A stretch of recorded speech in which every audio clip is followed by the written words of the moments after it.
You're watching Let the Quran Speak.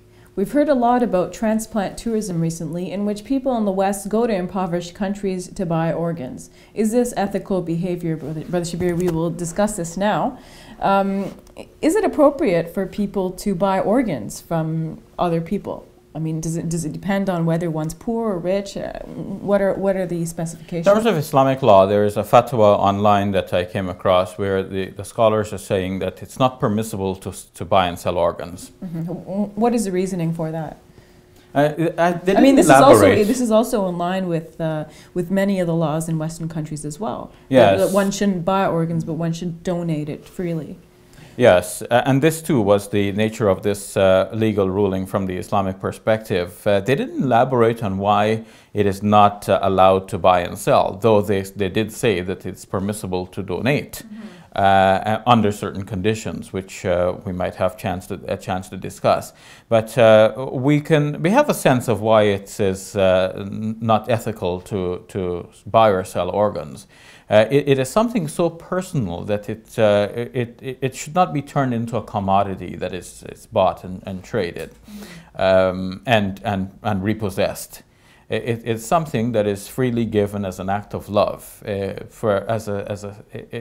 in compassion for a person who is suffering, a person who is lacking something. So the typical thinking is that, look, I've got 2 kidneys and I can survive on one. The other person has got no functioning kidney. Let him have one of mine. So this is an act of compassion. It is a great gift, and the recipient of such a gift, we would expect, should not pay one price and then walk away freely without any responsibility to the donor. But the recipient should really bind himself or herself ethically to a lifelong friendship with the donor and continue to see the donor as a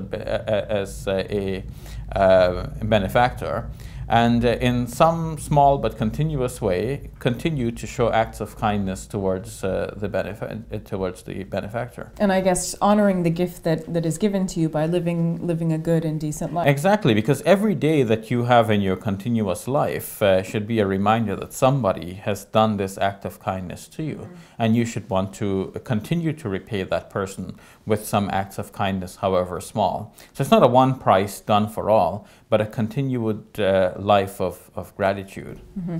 Can you comment on the situation in which people go to different countries and buy organs? And sometimes, you know, they're buying an organ for a huge price, but the individual giving the organ doesn't necessarily see the money. Yes, a case in point was highlighted recently in newspaper articles about a North York man who paid $120,000 for a kidney. And then he goes on to live a very luxurious life, having a lot of fun, traveling and so on.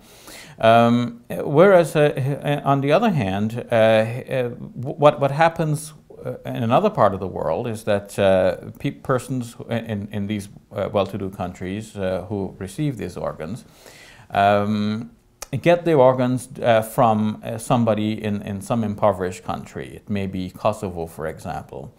And that person is promised something like $20,000. So there's a huge killing between the $120,000 that's paid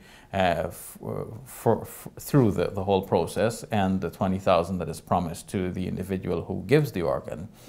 And then eventually it turns out that the poor person who is promised the $20,000 doesn't even get the $20,000.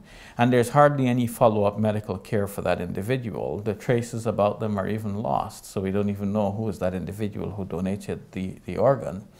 And the doctors who perform this kind of operation make a killing from it. In one case, a certain doctor in Turkey has been dubbed Dr. Vulture in the region. And he boasts about how many of these he has performed, and apparently he's found a legal loophole to make it look like, you know, it's a donation.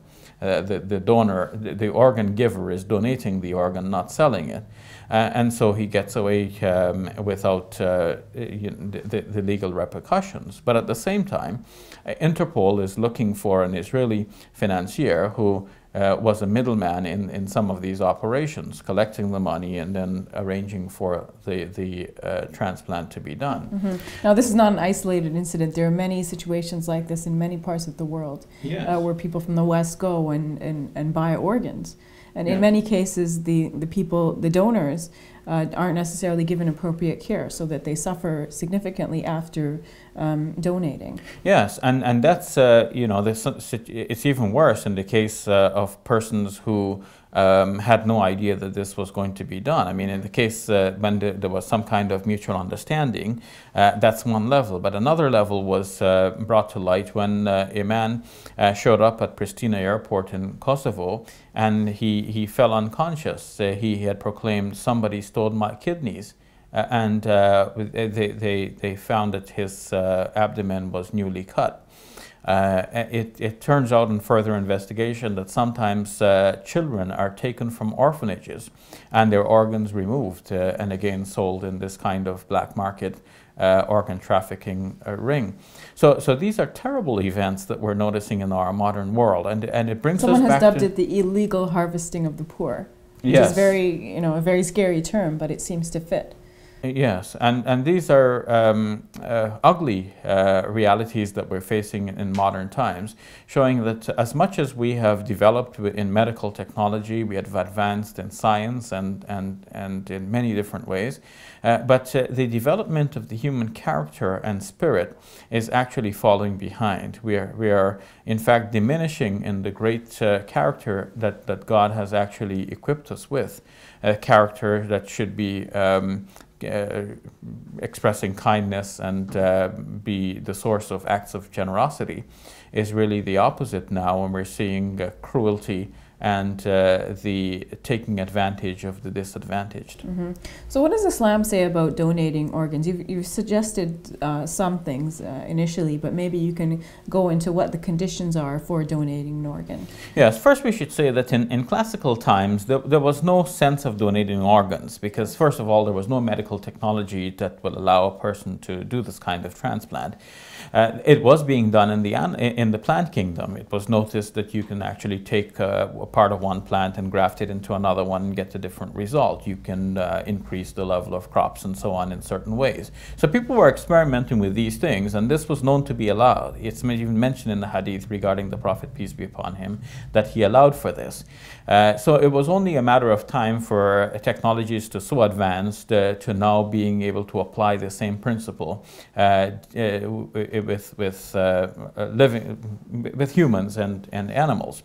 And with humans in particular, we had the sense that, well, you just simply bury the dead person very quickly, and that's the respectful way of dealing with the dead. Again, because there was nothing to do there was no way of harvesting organs at the time.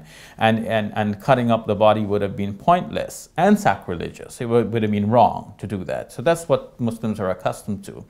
But in our modern world, when there are ways of using the organs of a dead person, so one has to now ask himself or herself, would I rather that my dead body just simply be buried into the earth to disintegrate, or would I rather that the parts of my body go towards some good cause, helping some person who is struggling to stay alive, but they cannot stay alive without the parts of my body, especially the vital organs. Mm-hmm. So why not donate this? This would be not then an act of kindness, of generosity. It will be a sadaqah. It will fall within the principles of our religion of doing good, even after we have passed away. So this is the greatest thing we can do, because while we're alive, we cherish these organs. We don't want to give them away, even if we could.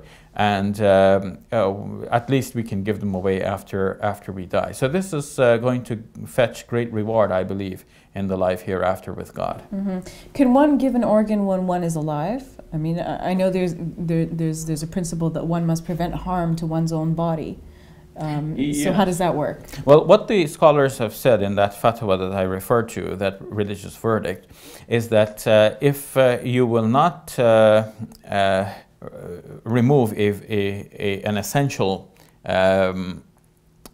feature of the body, like let's say vision, by donating one cornea, you still have one and you still have some vision. So this is allowed. But if you're going to donate both, this is not allowed, because then you're really giving up an essential feature. More than this, or we should say worse than this, would be to cause your own death by giving away a vital organ, let's say a heart. Well, of course you need a heart.